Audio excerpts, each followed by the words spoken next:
Welcome back, Ben's Garage. Today's video I'm just going to do, I thought I'd do a rundown of costs from our little trip to the Pyrenees at the start of June. I just randomly worked out some sums the other day and I thought people might be interested. How much fuel we used getting there and back, how much the tolls cost, how much the campsite cost, and the difference between fuel prices between France and Spain. So I thought I'd do it. We'll have a little drive around the land, as it were, because I've done a lot of clearing in the woods. I've been through it on the mower, chopping everything up. We've got a heavy duty brush cut bush hog type mower, so it'll chop bits of wood the size of your thumb. So if there's any crap on the floor, it just chops them up. There's no bother at all. If it gets too big and it makes an issue, then it'll snap a shear bolt. But luckily today, touch wood, none of that happened. But yeah, so to start this video, I thought I'll go over the fuel costs. Now here in France, we're sort of looking at around 1.60, so €1.60 a litre for gasol, which is diesel. And the campsite we stayed at was in a place called Sort, which was recommended by Mark from Overlanding Forward. So we stayed there for 4 nights, but I'll get to that in a bit. Now, from our house here, now we did sort of go around the Dingley Dells a bit. We went over to Mum and Dad's first, picked Dad up, and then went from there down to there, so I should have done it from there. Anyway, we filled up at Nexon. So from here to the campsite is 329 miles, which is 530 kilometres. So we're going to have a bit of a drive round and then we'll discuss a bit more. I've got my notes. Right, let's crack on.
So by my calculations, we filled it up at Nexon, which is just up the road from us.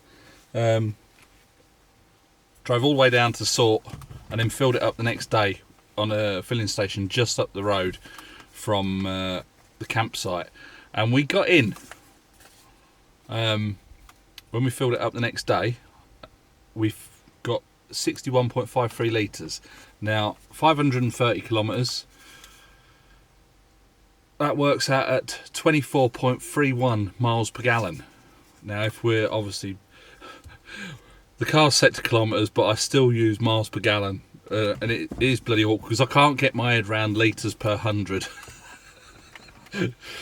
Perhaps it's the best of both worlds, but I know where I am with miles per gallon. Kilometres, yeah, for distance and speed, no problem, but when it comes to fuel consumption, so 24.31 miles per gallon is 11.6 litres per 100 kilometres. So when we filled up the car, I say 61.53 litres, which is 13.53 gallons. Now, down in Spain, the fuel is at 130 a litre for gasol. Here in France is 160, so you've got quite a big difference. So I've done the sums. Driving down there, driving back. So in France, on the French side, where I filled it up, it cost us €98.44. And on the Spanish side, to fill up to come home, it cost us $79.98. Just working out my sums. So I say 24.3 miles per gallon, which I don't think is bad. We've got the roof rack on there, which was loaded up. I had the traction boards up there. The spare tyre was up there. I'll say spare tyre, that's another video in itself. We had a big roof bag up there, all the shovel and everything up on the roof. We wasn't overweight, but it adds to, well, it detracts from the aerodynamics of the car. Bearing in mind that Range Rovers are shaped like a brick, so they're not exactly aerodynamic to start with, and then when you start putting extra bits on it, we've got the side molly panels as well. I had the toolkit on that side. This side it was empty, but it's still wind resistance. 3 of us in the car, all gear, so there's 3 sleeping bags, 3 tents, 3 beds. Now we did take a lot of food with us because Tina likes to be prepared. She had some food canned up for us, so we had first night we had chicken fajitas, then the next night we had a spag bowl, and then we had a curry. 4th night we went out for tapas. If you've seen the video, you'll have seen. So we had a bit of food in. We had 2 boxes of food, and then there was lunches as well. So there's things like tinned fish and sausage, and and there was drinks. We had cold drinks, bottles of water. It was loaded, the car. We haven't got a weighbridge, so I don't know. So I think that 24.3 miles to the gallon, or 11.6 litres to 100 kilometres, I don't think it's too bad. Now, we got on the motorway, 110 kilometres an hour, cruise control on. Forget about it. Most of the motorway down there was the speed limit was 130 kilometres, which I think is about 82, someone will correct me. It's around 80 miles an hour, the speed limit. But 110, it's comfortable. You're on big chunky tyres, we're fully loaded, cruise control on, you just forget about it. Slow down for the tolls, which is another cost, which I'll get to in a second. And it was just nice driving down there like that. And you do eat up the miles, if you know what I mean, when you sort of nice French motorways, open roads, not a lot of traffic. It did get a little bit busy around Toulouse, which you'll need a Criteria sticker for. If you do vary off the track as you drive around, signs come up saying you're in a certain zone. Now, this Range Rover, we have the Criteria free sticker. So if you're travelling through France, you are supposed to have them, basically. Get it well ahead of time. Official French website, it'll cost you about 3 or 4 quid. Put the sticker in the window, and it's got like a QR code on it. It's got the registration number, Criteria free. So when you go into a zone 3, if the cameras pick you up and you got that sticker in, you're fine. If you go into a zone 2, you're in the shit. So yeah, you got zone 2, 1, and that might be 0 as well. I don't know. Anyway, I don't know. But yeah, that's another expense. €4, I think, posted to the house. So yeah, the fuel to get us there and back, plus we put about €80 in. No, I can't really take that into account, can I? Because I've already quoted for that. We did fill the car up, but then we used it, and then I put 40 quid. So yeah, if we say 40 quid, just for our off-roading, driving about, for the four. Well, we did 2 days of off-roading, and then the 4th day we just had a little drive around, then went back to the campsite and chilled out, and then went out for our tapas. So in total, let me see what we got here. For the fuel, 178, there and back cost us €178, plus the €40 on top of that. Yeah, I don't think that was bad. When my brother was talking about doing this trip, he says, yeah, how much fuel do you think we'll use? I was like, I don't know. It's a juicy car, it's going to be well loaded. So he budgeted, because he was going to pay for all the fuel, he budgeted for €200 a day. So yeah, I think he went home happy. So that was the fuel. We spent on tolls there and back. We've got the ULIS badge up there, so obviously I had to pay up front, and then you get that deducted off your first month. Now you only get charged for the month that you use it, for your.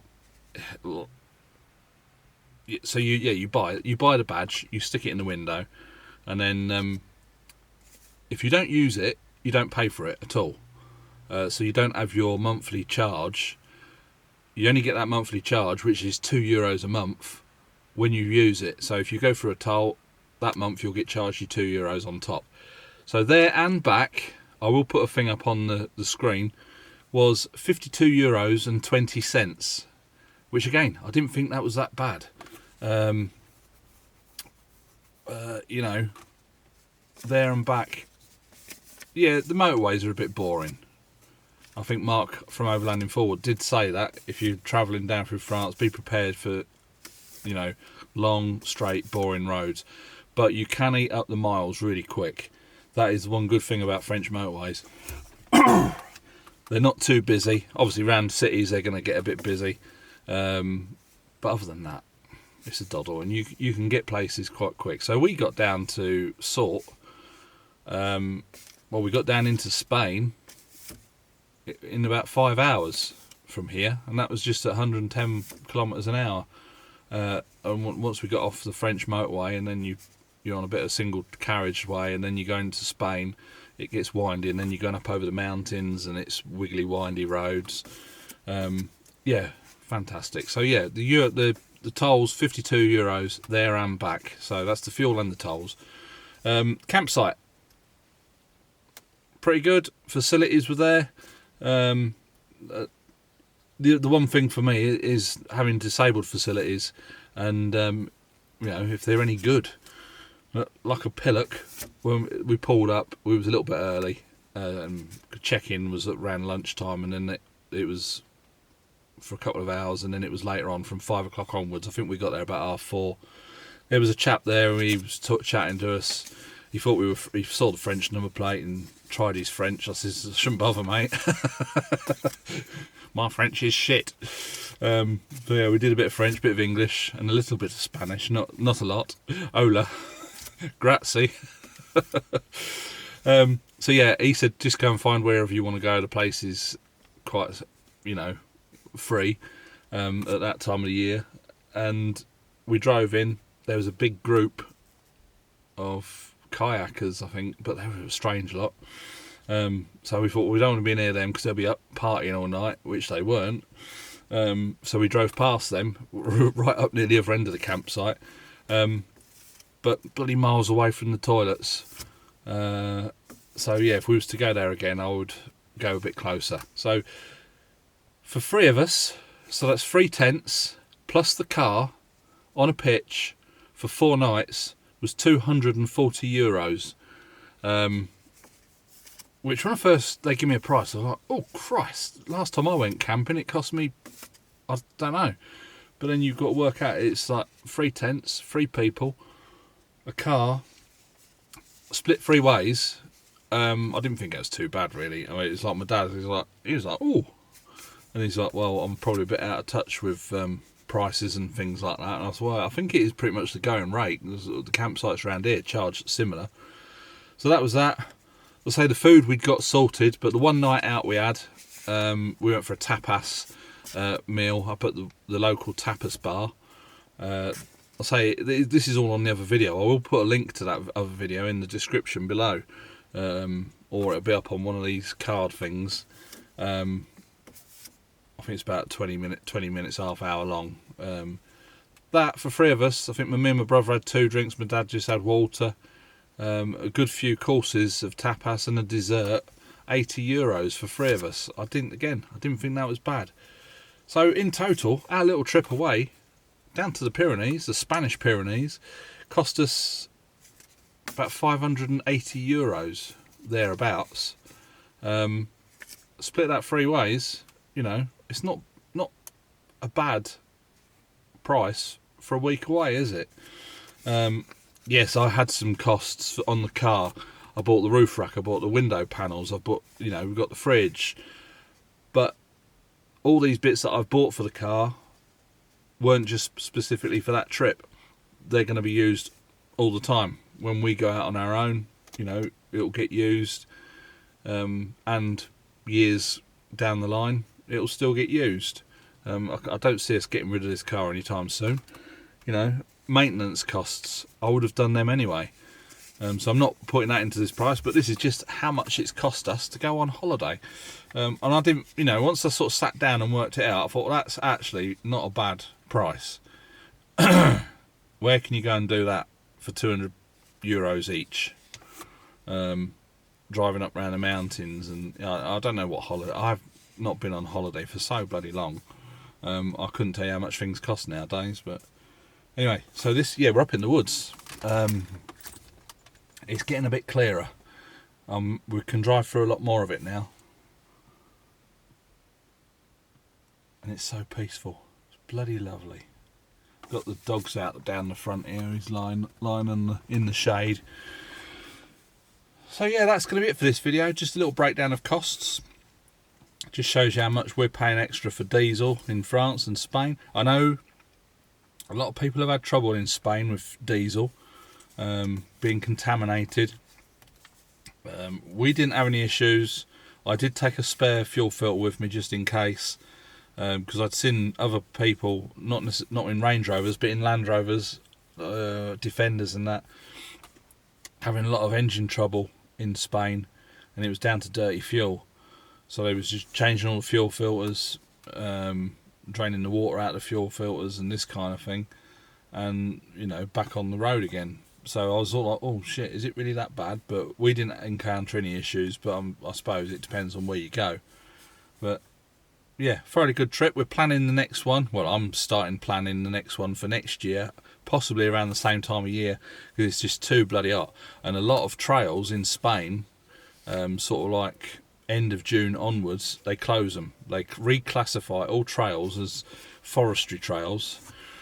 A lot of them, I'm not saying all of them, there's still probably places you can go. They class them as forestry trails and they stop you from driving on them.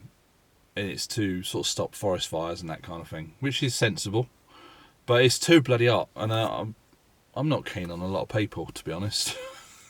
I know I do videos to the thousands of you out there, but I don't like crowded places or anything like that. I just like my own space now. I've gone from one to the other. I used to be a rock star up on the stage, a rock star.